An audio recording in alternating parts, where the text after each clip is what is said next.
14 of SHOCKTOBERFEST 2021. Today's film, the topic is kind of about fears. We all have a fear, one way or the other. Some of us have fear of drowning. Some of us a fear of clowns. Some of us have a fear of specific visits to people that take care of you. In this case today, we're talking about Brian Yuzna's 1996 The Dentist. I'll be honest, I'm not a fan of dentists. I'm not. It's just most of my nightmares over the years have dealt with my teeth falling out, and that's why I'm very careful when I'm cleaning my teeth. But this movie, though scary, though pretty graphic, can be funny at times. So we're going to delve right on into it. The story is about a dentist named Dr. Alan Feinstone, who's kind of a little off the beaten path a little bit. He keeps to himself. He's not very sociable with anybody. And a lot of it has to deal with the fact that he's pretty suspicious about his wife Brooke having an affair with their pool boy. He happens to actually see them in the act.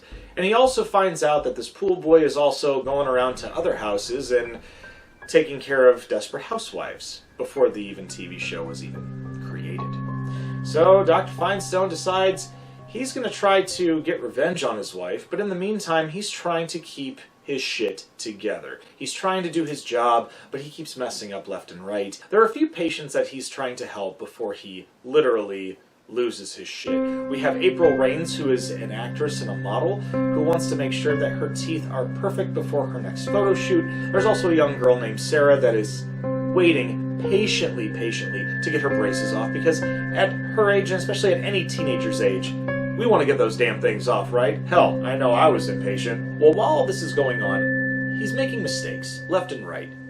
The people at his practice are starting to notice that things are different, things are off. And while these things are going on and he realizes that his assistants know too much and some patients start to know too much, he loses his mind and starts to kill them off, one by one. And eventually, the detective in town starts asking questions, trying to figure out what's going on and what is up with the doc. And eventually, Dr. Feinstone finally lures his wife into the dentist's office for their anniversary and takes his revenge out on her.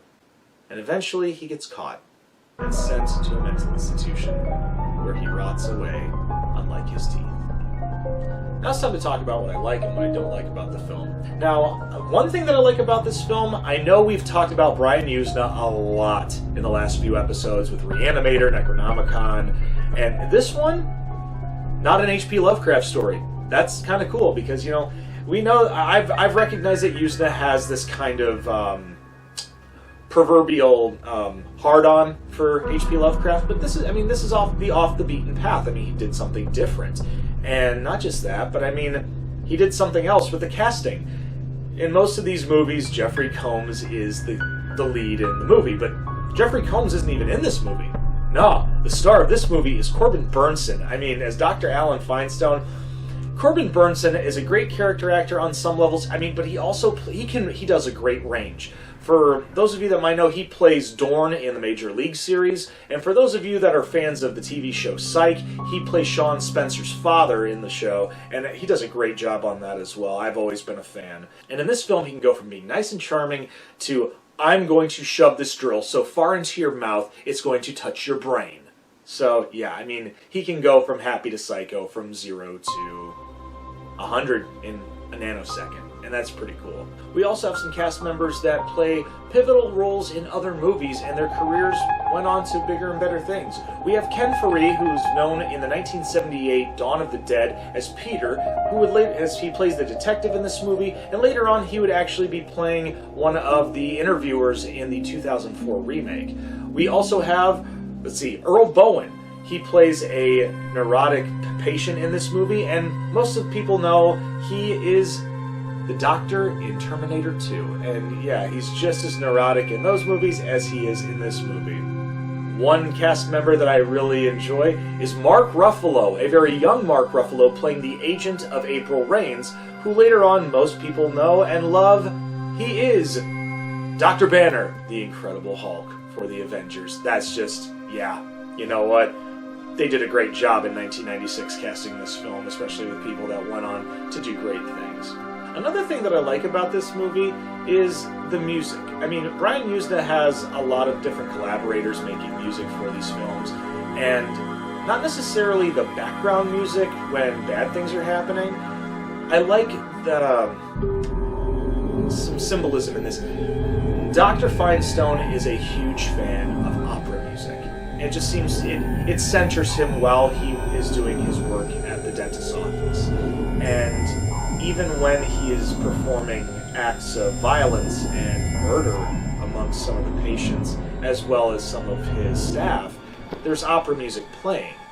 And it makes it somewhat funny because you're realizing, this is what centers him, but at the same time, it's disturbing because you're hearing an operatic aria where someone is singing very high notes in the midst of someone screaming. So when you put the two together, there's a discord to the point where it sends chills down your spine and a ringing in your ears that you just can't shake for the rest of the film.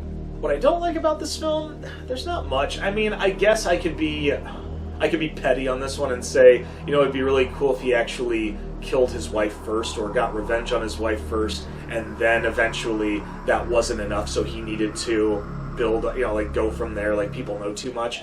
But I do respect the fact that the wife was the last one to get her comeuppance for her infidelity, because at the same time, as much as I don't like the fact that it didn't happen at the beginning, I do respect it because of the fact that it's a journey of him losing his mind and eventually building up that confidence as a psychopath to get that revenge. I know this is a weird topic. I mean, the fact of the matter is, no one should ever get revenge like that on anybody for wronging them. The best thing you can do is just wait for karma and the universe to find its way back and take care of their problems or their indiscretions tenfold. You should never act upon any type of physical or mental or emotional violence on anyone. Let life take its course, to be honest. But in this story, it's interesting how he had all these moments happen to build up his confidence to eventually exact revenge on his wife. So, in a sense, at least the build-up was good, and it kept the movie going. It didn't slow it down in any way, but at the same time, it kind of rushed it. It did rush it a little bit, but it didn't slow it down too much. As like the last episode where we talked about The Shining, where there was a lot of dead spots. In this one, there was always some form of patient having an issue with their teeth, and Dr. Finestone losing his mind. Eventually, it just kept the journey going, and it kept it getting creepier and creepier, and that's what I love. So for the grade on this one, I'm a little torn. To be honest, I'm going to give this one a B+, because it is a great film, but there are some moments that, they could have tweaked a little bit better. But, and I think a lot of it is the opera music I love, but at the same time, it definitely gives me that off-put moment where I don't know how to describe it, but you know what? It's rough.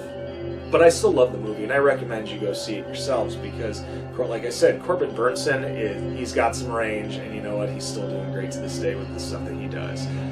Other than that, we hope you enjoyed this episode. Make sure that you leave a thumbs up, leave a thumbs down if you didn't agree with some of the things I said during the review, but also make sure that you share on social media, and as always, push that little red button and don't forget to ring that bell for instant notifications on Dragonfire Entertainment. Other than that, I'm Wildman Wes, and we hope to see you tomorrow for day 15 of SHOCKTOBERFEST 2021. Stay tuned, and as always, stay scared.